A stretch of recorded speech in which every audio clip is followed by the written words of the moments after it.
Hi hello నమస్తే friends, welcome back to our YouTube channel KCN Telugu vlogs. తమిళనాడులో ఉన్నాం కాబట్టి వనక్కం కూడా యాడ్ చేసుకోండి. మనం ఇప్పుడు డిసెంట్ ఆఫ్ గ్యాంజెస్, అదేవిధంగా అర్జునుడు తపస్సు చేస్తున్నట్టుగా ఉన్నటువంటి చిత్రాన్ని చెక్కిన రాతి బండ దగ్గర ఉన్నాము. చూడండి ఫ్రెండ్స్, ఇక్కడే భగీరథుడు గంగను స్వర్గం నుండి ఇలకు దించుతున్నట్లుగా ఉన్నటువంటి చిత్రాలు మనకి ఇక్కడ క్లియర్గా కనబడతాయి ఫ్రెండ్స్. అందుకే ఈ ప్రాంతాన్ని డిసెంట్ ఆఫ్ గ్యాంజెస్ అని పిలుస్తారు. 23 మీటర్ల పొడవు, 13 మీటర్ల ఎత్తు కలిగిన రెండు ఏకశిలా బండరాళ్లపై అద్భుతంగా చెక్కినటువంటి ఈ నిర్మాణాలను చూసేందుకు విదేశస్తులు కూడా ఇక్కడ ఎక్కువగా కనబడతారు ఫ్రెండ్స్.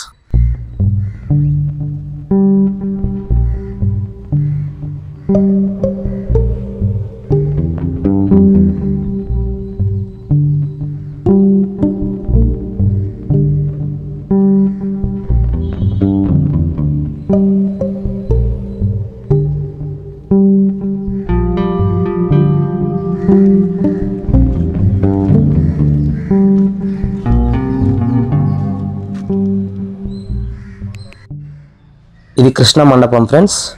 లెఫ్ట్ సైడ్ అకంప్లీస్డ్ మండపము. ఇందులో అద్భుతంగా శిల్పాలను చెక్కడానికైతే బ్లాక్లు ఏర్పాటు చేశారు, కానీ శిల్పాలను అయితే చెక్కలేదు. అందుకే ఇది అకంప్లీస్డ్గా ఉంది. మొత్తం రాతి బండని ఈ విధంగా అప్పట్లో తోల్చడం అనేది ఒక అద్భుతమే. చూడండి, ఇలా బ్లాక్లు డివైడ్ చేసి పెట్టారు. ఒక్కొక్క బ్లాక్ని ఒక్కొక్క శిలా విగ్రహాన్ని తయారు చేద్దామన్నట్లుగా అందులో ఒక అద్భుతమైన విగ్రహాన్ని ఏర్పాటు చేద్దామన్నట్టుగా చేశారు. కాకపోతే ఎందుకో మరి ఇది అకంప్లీస్డ్గా వదిలేశారు.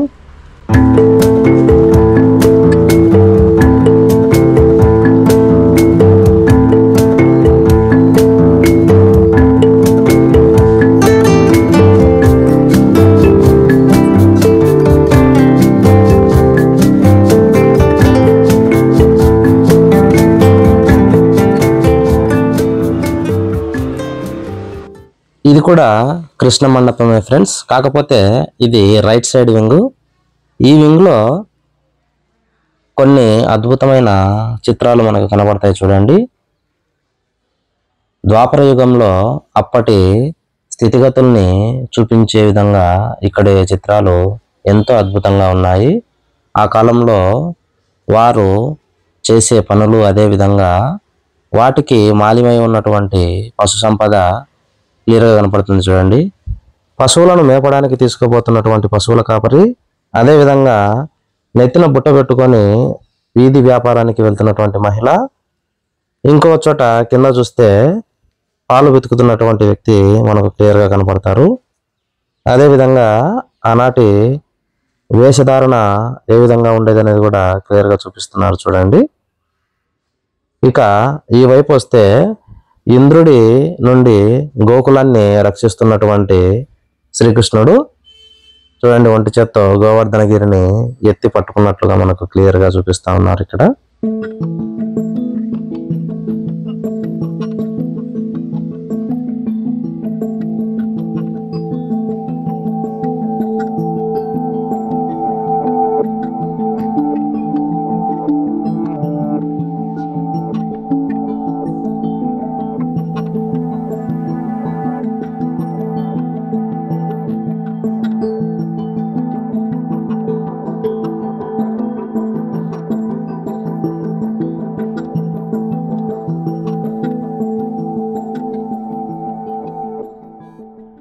ఇక ఇదే కాంప్లెక్స్ లో డిసెంట్ ఆఫ్ గ్యాంజెస్ నుంచి ఇట్లా పైకి వెళ్తే ఈ అద్భుతమైన దృశ్యం కనపడుతుంది ఫ్రెండ్స్.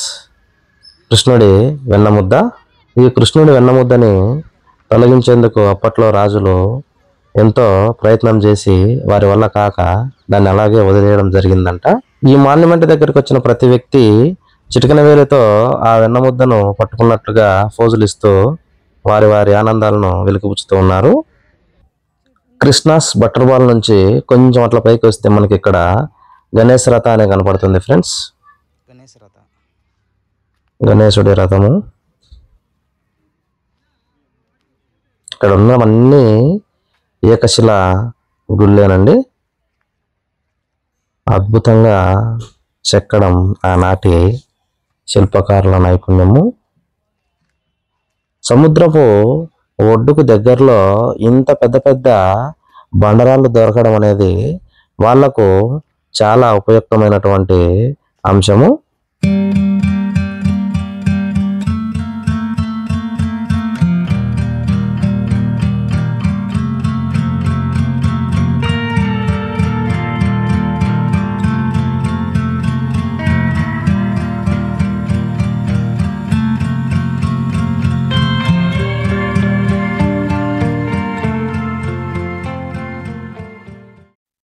ఈ గణేశుడి మండపంలో ఉన్నటువంటి గణేశుడికి నిత్యార్చన జరుగుతున్నట్లుంది చూడండి ఫ్రెండ్స్.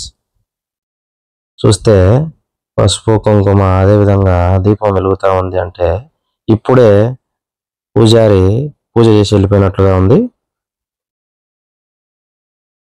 గణేశరథ దాటి కొంచెం ముందుకెళ్తే మనకు రాక్కట్ వరాహ టెంపుల్ కనబడుతుంది ఫ్రెండ్స్. ఇదే రాక్కట్ వరాహ టెంపుల్. ఇక్కడ మనము వరాహ అవతారంలో ఉన్నటువంటి శ్రీ మహావిష్ణువుని చూడొచ్చు చూడండి. లెఫ్ట్ సైడ్ లో చూడండి, ఇక్కడ కనపడుతుంది చూడండి మనకు వరాహ అవతారంలో ఉన్నటువంటి శ్రీ మహావిష్ణువు. అదేవిధంగా ఇదే వరాహ టెంపుల్లోనే మనకు మహిషాసురమర్దిని కూడా క్లియర్ గా కనపడుతుంది చూడండి ఫ్రెండ్స్. రైట్ సైడ్ మనకు మహిషాసురమర్దిని కనపడుతుంది చూడండి. ఎస్, అమ్మవారు ఉగ్రరూపం దాల్చి రాక్షసుల పైన విరుచుకోబడతా ఉంది. ఇప్పటికీ అక్కడక్కడ రంగులు క్లియర్ గా ఉన్నాయి చూడండి ఫ్రెండ్స్. కొన్ని చోట్ల ఇనుము రాతిలో దాగి ఉండడం వల్ల ఇనుము తుప్పు పట్టి కనపడతా ఉంది. అప్పట్లో శిల్పకారులు రాతిని తమకు నచ్చిన విధంగా పగలగొట్టుకునేందుకు ఈ విధంగా గాడులు వేసి ఆ గాడులలో నానబెట్టిన శనగలను వేసేవారంట ఫ్రెండ్స్. ఆ శనగలు మరుసటి రోజుకు ఉబ్బి ఈ రాతిని పగలగొట్టేవంట.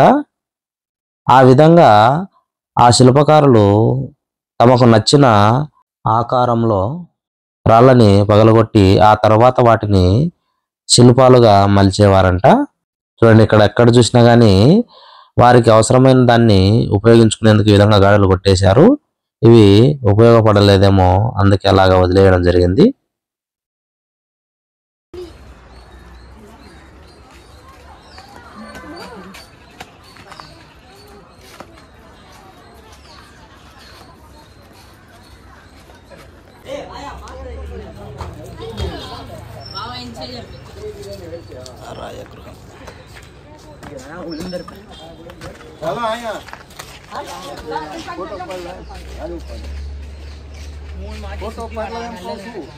రాయ గోపురము.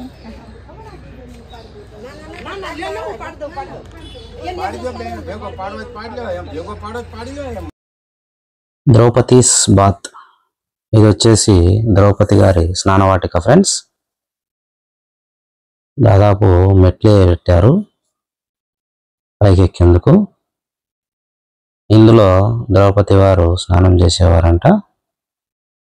ఒక చిన్న సైజు బావిలాగా ఉంది కదా,